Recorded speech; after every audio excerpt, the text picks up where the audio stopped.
Guys, welcome to our channel. आज हम देखेंगे ऑपरेशंस ऑन स्टैक।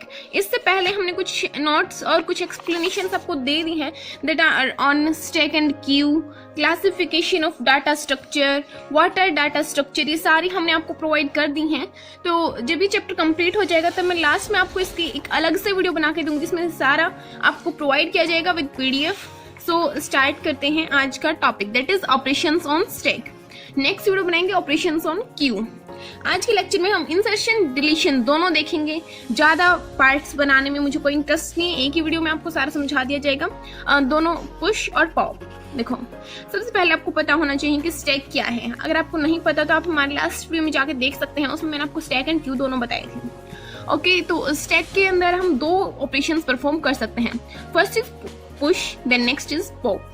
पुश का मीनिंग होता है कि भाई हम कुछ इंसर्ट कराना चाहते हैं। जब हम कुछ इंसर्ट करना चाहते हैं, कोई एलिमेंट ऐड करना चाहते हैं, तो हम पुश ऑपरेशन परफॉर्म करते हैं। और जब हमें कुछ डिलीट कराना होता है, कुछ रिमूव कराना होता है, तो उसे हम पॉप ऑपरेशन बोलते हैं। ओके, सबसे पहले हम पुश की एल्गोरिथम देखेंगे। आज की वीडियो में हम दोनों की एल्गोरिथम्स देखेंगे, नेक्स्ट वीडियो में क्यू में एल्गोरिथम देखेंगे। पुश, इसमें कौन कौन से एलिमेंट्स चाहिए हम?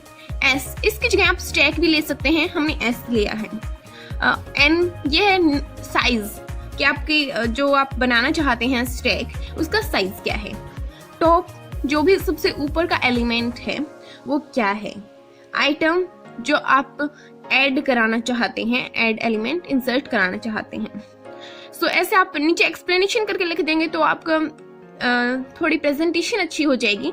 अगर आप लिखना चाहें तो लिख सकते हैं, बाकी मैंने यहाँ पे नहीं लिखा है। इसमें मेन एल्गोरिथम जो है वो ये है, 4 स्टेप की, इजी है और ये इंपॉर्टेंट भी है। सबसे पहले हम देखते हैं कि if top is equal to n, अगर टॉप n के इक्वल है, यानी कि इनमें भी सभी में एलिमेंट्स भरे हुए हैं। तो अब टॉप क्या है? टॉप ये है, टॉप ये n के इक्वल है। यहाँ पे हम n-1 भी लगा सकते हैं अगर चाहें तो, क्योंकि बहुत से जो कंप्यूटर होते हैं वो इसको इस तरीके से लेते हैं 0, 1, 2, 3। तो अगर आपने साइज डाला मान लीजिए 3, तो उसमें वो लिखेगा 0, 1, 2। तो n-1 तक यानी 2 तक ये चला है। तो अगर आप यहाँ पे लिखना चाहें n-1 तो n-1 भी लिख सकते हैं। यहाँ पे देखिए सारे एलिमेंट्स आपके सारे बॉक्सेस, यानी कि जितना भी आपके पास स्पेस था वो सारा भरा हुआ है, यानी कि टॉप इक्वल है n के।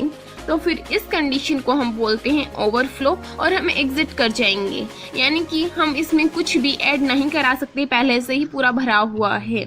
तो इस कंडीशन को बोलते हैं ओवरफ्लो। तो एक बार ऐसे ही डायरेक्ट क्वेश्चन भी पूछ लेते हैं कि जब हम स्टैक के अंदर कोई एलिमेंट ऐड नहीं करा सकते, उस कंडीशन को क्या बोलते हैं? तो उसको बोलते हैं हम ओवरफ्लो। अब नेक्स्ट स्टेप क्या है? Set top is equal to top plus 1। देखो, अगर यदि टॉप n के बराबर है तो फिर हम एग्जिट कर जाएंगे, आगे हम नहीं चल पाएंगे। लेकिन अगर यदि टॉप n के बराबर नहीं है तो क्या होगा? टॉप को हम टॉप प्लस 1 के इक्वल पुट कर देंगे। मान लीजिए कि यहाँ पे हम देख रहे हैं कि टॉप n के बराबर नहीं है, क्योंकि n की वैल्यू तो यहाँ पे 5 है और टॉप 3 है, तो टॉप n के इक्वल नहीं है। तो ऐसे में हम क्या करेंगे? टॉप को टॉप में 1 प्लस करके लिख देंगे, यानी कि अभी टॉप की वैल्यू 3 है तो 3 + 1 टॉप को ही साइन कर देंगे, यानी कि अब टॉप की वैल्यू ये हो जाएगी, न्यू वैल्यू ऑफ टॉप ये आ जाएगी टॉप की वैल्यू। अब हमें इसमें क्या करना है? Set stack top is equal to item. अब हमें स्टैक के टॉप के ऊपर आइटम डाल देना है। आइटम की जो भी वैल्यू है, आइटम हम यहाँ पे डाल देंगे। तो अब इसमें हमने एक एलिमेंट ऐड करा दिया और फिर एग्जिट कर जाएंगे। हमें जो काम करना था वो हमने कर दिया, पुश कर दिया, हमने इंसर्ट करा दिया। तो ये था हमारा पुश ऑपरेशन स्टैक के ऊपर। ये हमने अच्छे से समझ लिया है। और एक और बात जो आपको याद रखनी है कि जब हम कुछ ऐड करा रहे होते हैं स्टैक के अंदर, पुश के अंदर, तो फिर हमेशा याद रखना कि हमेशा टॉप पोजीशन के ऊपर होगा, क्योंकि जब क्यू पढ़ेंगे हम तब उसमें हमें रियर और फ्रंट पढ़ने होंगे। तो याद रखना कि स्टैक के अंदर आपको टॉप लेना होता है। नेक्स्ट देखते हैं पॉप, जिसमें हम डिलीट कराते हैं। इसमें एल्गोरिथम बनाने से पहले हम लिखते हैं कि हमें क्या क्या चाहिए है। ये वो सारे ही हैं जो हमने पहले आपको बताए थे, S stack, N size, top जो अपर मोस्ट एलिमेंट है वो, और आइटम जो हम डिलीट कराना चाहते हैं। इसमें आइटम की जरूरत नहीं पड़ेगी क्योंकि हम जो डिलीट कराना चाहते हैं वो हम साइड से ही डिलीट करा सकते हैं।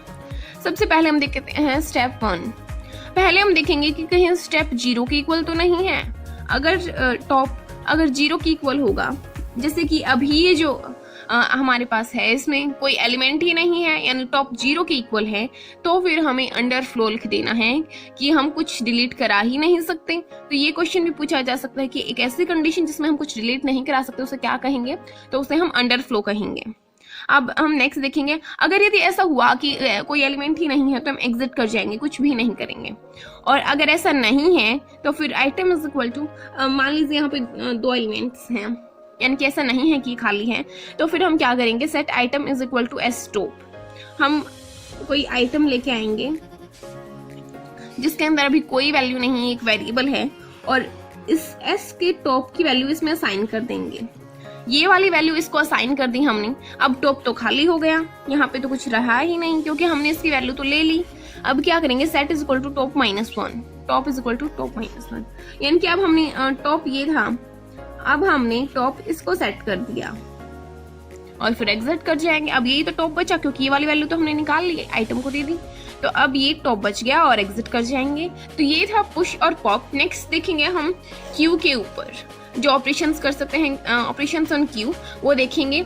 सो अब मैं लगातार वीडियो बनाऊंगी, सो बने रहना मेरे साथ और चैनल को सब्सक्राइब कर लेना क्योंकि आपको जब ये चैप्टर कंप्लीट हो जाएगा तब इस चैप्टर की पूरी PDF दी जाएगी। Thanks for watching.